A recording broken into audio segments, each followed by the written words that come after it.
His hands were stained red, but it wasn't his blood. He'd found her near the dry arroyo, curled beside a brittle mesquite, her body limp as a rag left in the wind. She was half covered in dust, dress torn and stiff with dried blood, a single boot missing. Her skin was cracked from sun and wind, and her lips, split open, looked like they hadn't touched water in days. Eli Cutter stood over her without moving at first. His shadow fell across her face. Nothing. Then, just barely, her fingers twitched. He dropped to one knee. The wound in her side was old, not fresh, not clean. Infected. Deep enough to kill. Buzzards circled high overhead, slow and patient. She should have been dead already. He could see it in her face. That numb, faraway gaze, like she'd already crossed halfway. But she was still warm. He didn't ask questions. He didn't look around. There was nothing here but scrubland and silence, and the distant promise of pursuit. He pulled off his coat and wrapped her carefully, lifting her with a grunt. She was so light it made him sick, like carrying a ghost. His horse waited by a stand of prickly pear, reins dragging in the dirt. The mare shied a little as Eli approached, maybe from the smell, maybe from the blood.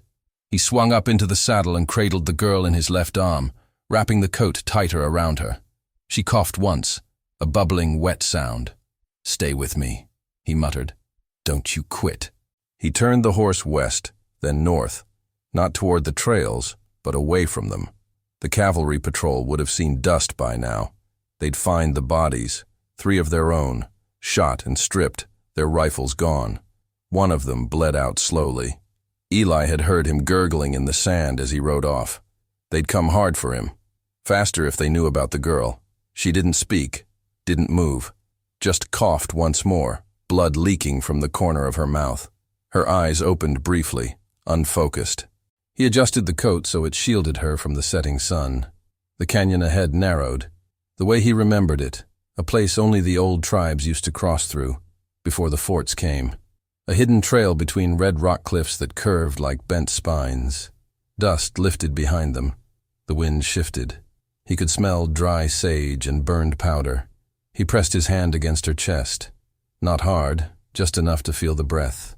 Still shallow, still there. A mile later, he dismounted again and walked, leading the horse by the reins. The terrain grew sharp, gravel crunching underfoot, sun fading fast behind the ridgeline. The girl's head lolled against his shoulder. He whispered something to her in a language older than this country, a language his mother used to sing in when he was sick. She didn't understand, but maybe her bones did. He found the split in the canyon wall just as darkness settled, a narrow pass half choked with scrub and stone. Beyond it, a place he hadn't seen in years, an old hunting shelter carved into the rock, high enough to disappear in shadow. He laid her down inside, cleared the ground with his hands, then knelt to check the wound again. No new blood, no new breath either. For a second he froze, heart thudding. Then she shifted. He poured water into a tin cup, wet a strip of cloth, and dabbed her lips. She flinched. That was something. Outside, the wind picked up, a low, mournful sound against the stone. The first coyote howled somewhere to the east. Eli didn't look. He built a small fire from dry mesquite and pine needles, careful not to let the flames grow. Just enough to see, just enough to warm her bones. He sat beside her, knees drawn up, rifle across his lap. Still no name, no words, but she was alive, and now he was responsible. By morning, the fever had risen. She tossed beneath the coat, cheeks flushed with heat, breath coming in short gasps. Eli had watched over her all night, barely blinking, rifle resting across his lap, fire flickering low. Outside, the wind had shifted direction. It came down from the north now, cooler, sharper. The kind of wind that announced men were coming. He didn't speak to her. There was no point. She was too far under, trapped in the burning hush of infection. But her lips moved in sleep. Not words, not in English, maybe not in any language. Just the sound a child makes when something's being taken from them in the dark. Eli rose stiffly and stepped out of the rock hollow. The entrance was nearly invisible from the pass below, camouflaged by scrub and the angle of the slope. He scanned the horizon. Nothing but stone, sky, and dust. But he felt them. Not close yet, but coming, the way soldiers always did. Steady, deliberate, sure they had the right to take what they wanted. He remembered that certainty. He'd worn it once. Before the desert stripped it from him, before his badge turned to rust. He knelt beside a brittle patch of sage and ran his fingers through the dust. Found an old root, pulled it up. Yucca. Not strong enough to cure, but enough to slow the rot. He built a new fire, smaller than the last. Just heat, no light. Inside the shelter, the girl whimpered. Her skin was slick now, wet with fever sweat. He folded a strip of cloth and dipped it in the warm water, pressing it gently to her forehead. She stirred. Her eyes blinked open. They looked at each other for a long moment, neither speaking. Then she whispered, voice cracked and weak. "Where?" "You're safe," Eli said, barely above a breath. Her lips parted like she might say more, but she only closed her eyes again and slipped back into the dark. He crushed the yucca with a rock, mixing it with water in the bottom of a tin cup. The smell was sharp and bitter. He eased the girl's head forward, spooned a little between her lips. She swallowed, just barely. "Good," he said softly. "Good girl." The hours passed slow. He kept the fire alive with small bits of mesquite bark, just enough warmth to keep her from shaking. He didn't eat. Couldn't. His mouth tasted of metal and dust. He stared at the carving in the wall across from him. Old Apache symbols, half erased by time. Stories of hunting, rivers, war. He remembered sitting here once, as a child. His uncle had brought him to teach him how to track mountain cats. That was before the railroads, before the scouts, before they started calling them renegades for refusing to starve quietly on government land. A sound echoed from far below, faint, distant. A stone kicked loose, metal on rock. He stood, listened, silence, then again, movement. Hooves, maybe 6, maybe more. Far enough that they weren't looking here yet. But they would.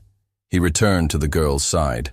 Her breathing had steadied, but the heat still lingered in her cheeks. He opened the coat, checked the wound. No worse than before. No better either. "You need time," he whispered. Time they didn't have. She woke again just before dusk. This time her eyes stayed open longer. She turned her head slowly, took in the walls, the fire, the rifle beside him. She said, "You gonna hurt me?" The words hit harder than they should have. "No," Eli answered. "I ain't." She didn't blink, just stared. "Are you a bad man?" He hesitated. "I done things." "What kind?" The silence stretched. "I've killed," he said. She didn't flinch, didn't look away. He nodded once like she'd asked something he respected. "But not you. Never you." A few moments later she whispered, "Elena." He looked at her. "My name," she said. "Elena." He gave the faintest smile. "That's a strong name." Outside, the sky deepened from blue to indigo. The wind picked up again, sharper now. Closer. Eli reached for his rifle and stepped outside, just past the stone lip of the cave. Below, across the plain, barely visible through heat shimmer and distance. Torchlight. 2. No. 3 points. The cavalry was coming. He turned back to the girl, Eleanor, and said nothing. He just laid more wood on the fire and waited. The fire burned low, just embers now. Eli crouched near it, elbows on his knees, watching Elena sleep. Her breath came steady but thin, like the wind threading through canyon cracks. She hadn't spoken since giving her name the night before, but her color had returned slightly, a thin line of pink in her cheeks. Not much, but enough. He hadn't slept, not with the cavalry drawing closer. He'd seen the torches fade before dawn, moving east, then north. They were circling, sweeping the high ridges and draws. It wouldn't take them long to find the old pass, especially if one of the scouts had Apache blood, and some of them did. He chewed the inside of his cheek and listened to the wind shift again. Elena stirred beneath the coat, eyes opening, blinking slow. "Still here," he said, voice low. She didn't answer, but her hand moved beneath the blanket, not to protect herself, but to reach.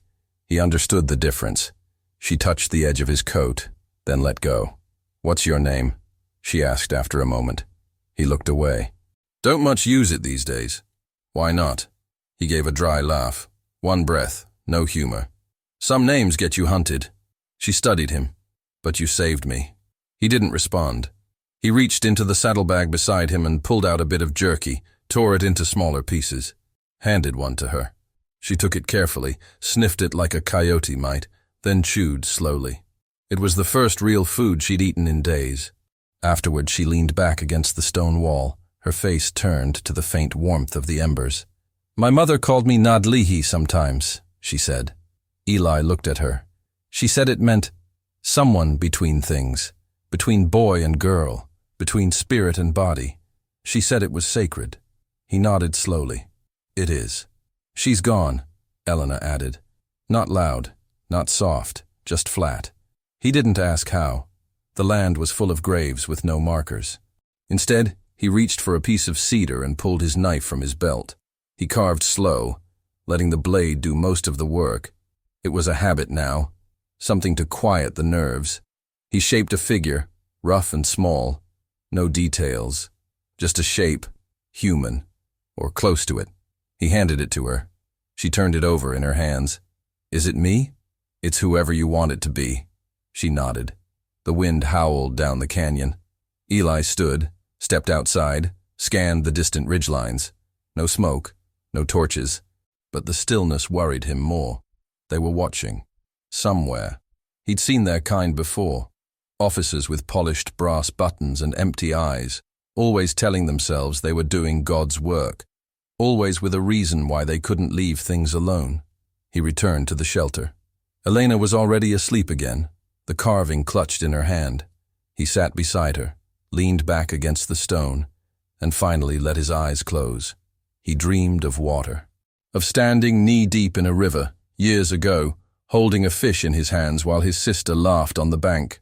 Her laughter had sounded like something untamed, like rain finally breaking a drought. In the dream, the sun never set. The water never dried. He woke to the sound of boots on rock, not close, but real. He moved fast, silently, rifle in hand, heart pounding. He crouched near the entrance and listened. Hoofbeats, then silence, then the creak of leather. They were testing the terrain. He slid back inside and touched Elena's shoulder. She opened her eyes, groggy. "We have to go," he said. She tried to sit, but winced. He helped her gently, wrapped her tight again, and lifted her into his arms. The fire was out, the air cold. They left everything behind but water, a knife, and the carving in her hand. Outside, the first sunlit fingers reached the canyon rim. Eli took the narrow trail west, one he hadn't used in years. It was harder, longer, but deeper. The kind no white soldier would risk without a guide. He moved quickly, but carefully. His boots crushed frost from shaded rocks. Elena leaned her head against his chest, her breath warm through the coat. They reached a bend where the canyon dropped into a dry stream bed. There, he stopped to listen. Voices, far off, behind them. 2 at least, maybe 3. They were tracking. He laid Elena gently against a slope of soft sand. She gripped his coat sleeve. "Don't leave me." "I won't." She held up the carving. "It's still me." He nodded, then rose and scanned the cliffs. If they didn't keep moving, they'd be surrounded by sundown. And this time, there'd be no fire to keep the dark out. The sun climbed slowly, washing the canyon walls in gold, then white, then pale heat. Eli moved with care along the dry creek bed, boots pressing into sand that still held the cold of night. He kept Elena close, one hand on her back, the other on the rifle slung across his chest. She didn't speak that morning, just looked around with eyes too old for her face. She gripped the cedar figure tight in one hand, holding it like something sacred. Her breathing was shallow but steady now, and the fever had faded some. But the silence between them had changed. Less fear, more waiting. The trail was narrow, carved centuries ago by water that no longer came. Red dust coated everything.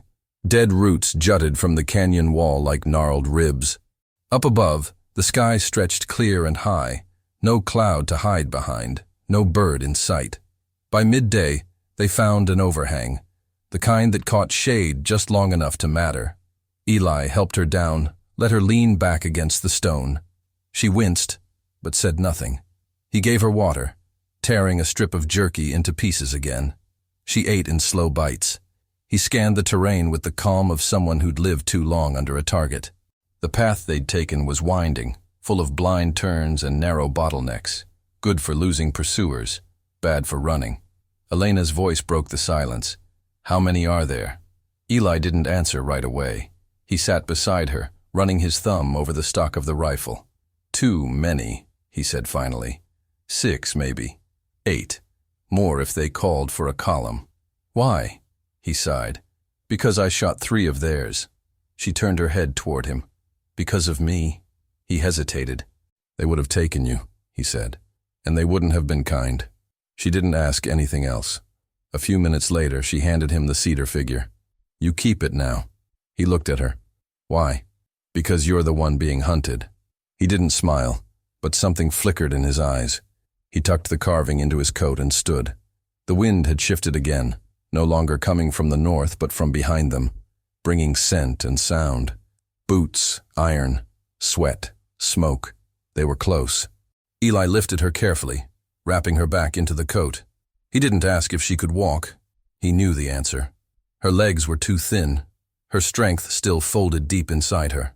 So he carried her. They moved higher now, away from the creek bed, into broken stone where the path disappeared.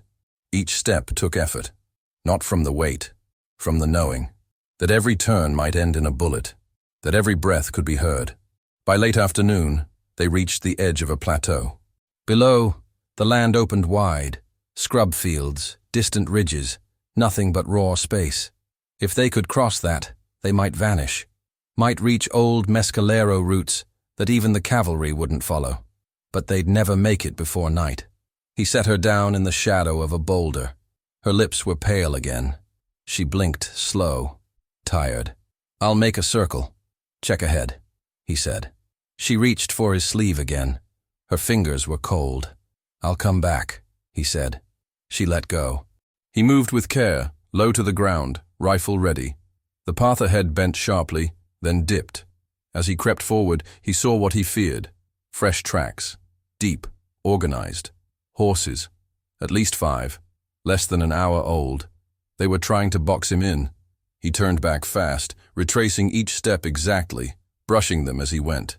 When he reached her again, she was awake but barely. "They're ahead," he said. "We go around." She nodded, not asking how far. He adjusted her on his back and climbed the ridge instead. Rougher, sharper. The stone crumbled underfoot.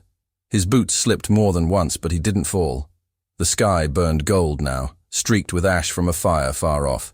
Maybe someone's signal. Maybe just a settler clearing brush. Didn't matter. As the sun began to drop, he found a narrow cut in the stone, barely wide enough for a man and child. Inside, cool air. Shelter. He laid her down, gave her the last of the water. Her eyes were glassy. "You hurting?" She nodded once. "I'll get more water by morning," he said. "We rest now." She didn't speak, just reached out her hand, slow. He took it. Outside, the wind picked up again. And far below, in the canyon they'd left behind, dogs barked. They woke to smoke, not thick, not yet, but enough for Eli to taste it on the back of his tongue. Bitter, dry, man-made. He moved to the edge of the rock crevice and looked out. The sun was barely touching the peaks, casting long shadows over the flatland. Far below, a thin column of smoke twisted into the morning sky. Signal fire. Maybe 2. They were closing in. He stepped back into the shelter. Elena lay with her eyes half open, unfocused. Her lips were cracked again, and her cheeks had lost all color. "We need water," he said, mostly to himself. She tried to sit, failed. "I can go," she whispered. He shook his head. "No, you stay." He left his rifle with her, unloaded, and took the knife. Slipped down the ridge alone, south-facing slope, full of shale and thorns. He moved quick, but quiet, like something feral. Old instincts. Mescalero training, childhood muscle. At the base of the bluff, he found what he hoped for. A seep where water bled slow from under the stone. He used his hat to scoop it, cold and full of grit. Better than nothing. He filled the canteen and turned back up. Halfway up the ridge, he froze. Footprints, 2 sets, fresh. Soldiers had passed within 10 yards of her. He climbed faster, heart hammering. When he reached the crevice, she was still there, still breathing, but holding the rifle across her chest like she might use it. "I heard them," she said, voice thin. Didn't move. He knelt beside her, relieved and hollow at once. "You did good." She looked at the canteen like it was gold. He uncorked it, let her drink slow. Her hands shook. "I dreamed they found me," she said. He didn't respond. Instead, he reached into his coat and pulled out the cedar carving she'd given him. "I sharpened the edges," he said. "You could stab someone with it now." She gave the faintest smile. "Good." They sat in silence a while, the heat growing around them. Wind pressed against the rocks. Below, faint movement, cavalry hats and flashes of metal, horses breathing steam. He watched, counted. 9, maybe 10. They weren't just tracking now. They were surrounding. He turned to her. "We don't have much time." She nodded. "I know. We'll hold here until dark. Then move." Her hand reached for his sleeve, held it. "Promise you'll keep going. If I—" "No," he cut her off. She didn't blink. "You have to. I won't leave you behind." The silence hung there like weight. Finally, she said, "Then we stay together." As the sun dipped lower, Eli set the last trap. He rigged a narrow path with dry mesquite and pine tar. One match would light it like powder. He timed the wind, blowing northward, away from the crevice, toward the lower slope where the cavalry moved. Elena sat behind the rocks, her small hands wrapped around the knife. Her breath came steady again. Her eyes steady too. Eli sat beside her. The sky turned gold, then gray. She spoke without turning to him. "Were you always alone?" He didn't answer for a long time. "I had a sister," he said finally. "What happened?" He swallowed. "Cavalry happened." She nodded. "Mine too." That was all they said. Night came hard and quiet. Then, motion. Below. Horses stopped. Men dismounted. Shadows moved through the scrub, rifles ready. Eli struck the match. The fire snapped fast, then roared, licking dry wood and exploding upward in smoke. Flames danced across the slope, casting their shelter in orange light. Gunfire followed, shouts, confusion. Eli grabbed Elena and ran. Upward, behind the rock ridge, through a path only he knew. Her feet scraped the stone. She stumbled, caught herself. He didn't stop. The flames distracted the first wave, but not for long. Shots cracked above them. Stone chipped near his boot. They dropped to their stomachs, crawling beneath the scrub. Dust filled his nose. Elena coughed. He pulled her behind a stone outcrop. They waited. Below, voices, orders, someone yelling, then silence. Too much silence. He looked at her.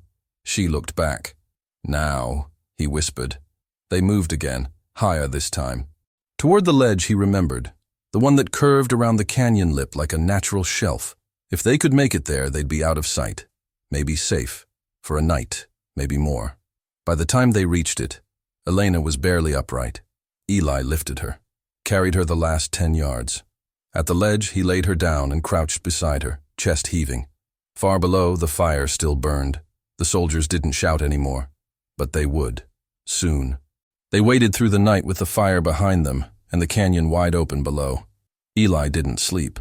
He watched the horizon, where the ridge curved like a blade, where torchlight might flicker and rifles might rise. But none came. Not yet. Elena slept beside him, curled into the coat, her hands folded beneath her cheek like a child who never meant to see this part of the world. Her breath was shallow. She didn't stir when the wind picked up. Eli sat still, hands wrapped around the stock of his rifle, knuckles stiff. Every part of his body ached. Back, legs, the old scar on his shoulder where a bayonet once slipped too deep. But he didn't shift. He knew the sound of metal against rock could travel farther than a shout. By dawn, the fire below had burned down to smoke and shadow. No more yelling, no more shots, just wind. He looked down at her, Elena, and whispered, "Time to go." She didn't move. He leaned closer. Elena. Her eyelids fluttered, barely. She opened her eyes slowly. They were dull with exhaustion, but they saw him. "We made it?" she asked. "Not yet," he said, "but close." He helped her sit. She grimaced, but didn't cry out. Far below, the canyon floor stretched wide, a maze of stone and dust. The cavalry wouldn't dare send horses this high without good reason. They'd pull back soon, or worse. Wait, Eli knew the kind of men chasing them. He'd once taken orders from men like that. He knew their rules, knew how easily rules were bent when the ones hunted didn't look like the ones in charge. He turned to Elena. "Can you walk?" She looked at him, shook her head. He nodded once, then crouched and lifted her again, arms tight beneath her knees and back. Her body trembled from the effort of simply being held. The path ahead was narrow, carved by wind and goats and time. It followed the edge of the canyon, weaving between boulders and sudden drops. One mistake and both of them would be gone. But he walked slow, steady, one foot in front of the other. Birds flew overhead, not hawks, but smaller, darker, vultures maybe, or just shadows. Half an hour later they reached the ridge's end. Before them, the open desert. Nothing but distance, no trees, no cover, just heat, stone, and silence. Elena stirred. "We can't cross that. Not today." He found a low shelf of rock and set her down in its shade. He handed her water. She drank, weakly. "What happens now?" she asked. Eli didn't answer right away. He crouched nearby, watching the horizon. "I'll go forward," he said. "Find help. Leave you here, hidden. I'll come back." She looked at him. "You won't come back." He met her eyes. "Yes, I will." Her lip trembled, but she bit it. Didn't cry. Instead, she took the cedar carving from his coat, the one he'd been carrying since she gave it back to him, and held it in both hands. "I want you to keep it," she said. "You sure?" She nodded. He reached for it, but she didn't let go right away. "I dreamed about my mother," she whispered. Eli stayed quiet. She was standing in the river, just standing, looking down like she dropped something. Elena looked up at him. "I think she was waiting." Eli took the carving, his fingers brushing hers. "She'd be proud you made it this far." "I didn't," Elena said. "You carried me." "No," he said. "You stayed alive. That's harder." They sat together for a while. The wind carried dust in long, lazy trails across the flats. Insects buzzed somewhere behind them. From the north, no sound of pursuit. The world felt still. "I'll leave at dusk," he said. "Too hot before that." Elena nodded. He laid her back down, wrapped her in the coat again. "You'll be safe here. They don't know this ridge. They won't come this high again." She closed her eyes. "You promise?" she asked. "Yes." He waited until her breathing slowed again, soft and even. Then he stood, took one last look at the trail behind them, at the desert ahead. He didn't pray, not anymore, but he held the carving tight in his hand, and he walked into the wind. The wind cut across the desert like a silent blade. Eli kept moving, eyes squinting against the punishing sun. Heat shimmered off the earth in waves, warping the horizon into something unreal, like a memory half forgotten. Every step felt deeper than the last, as if he were sinking into centuries of dust and silence. But he didn't stop. Couldn't. Elena was behind him, waiting. He counted his steps. Every 100 was a small victory.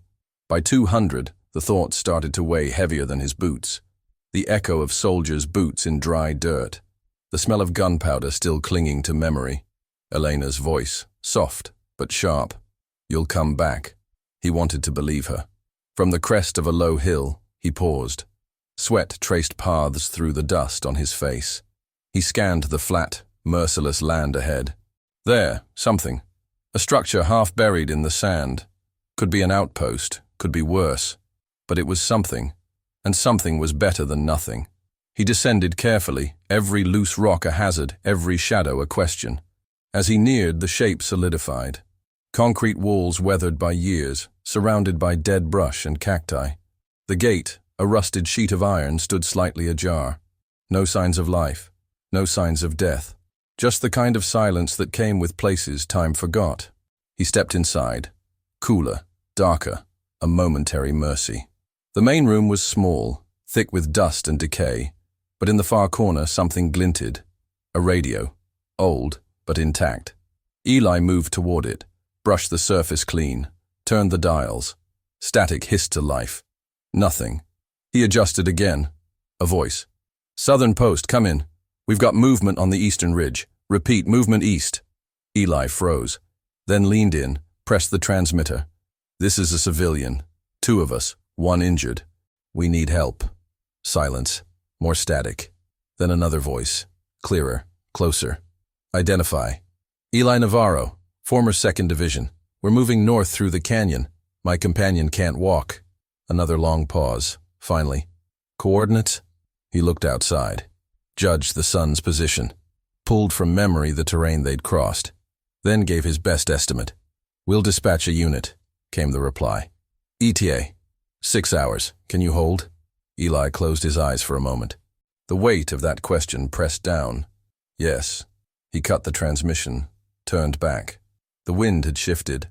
Dust blew in curling spirals outside the open gate. He stood there, the silence creeping back in. Then he ran, back across the ridge, back across the rock-cut path. Each step now felt faster, fueled by urgency, not fear. He didn't feel the old pain, didn't feel the heat. Only saw Elena in his mind, still curled beneath that rock shelf, waiting. When he crested the last rise and saw her, still there, still breathing, he almost dropped to his knees. She stirred as he approached, opened her eyes. "You came back." He knelt beside her. "I said I would. What now?" "Help's coming." She closed her eyes again. A tear slipped down her cheek, but she smiled. And for the first time in days, so did he.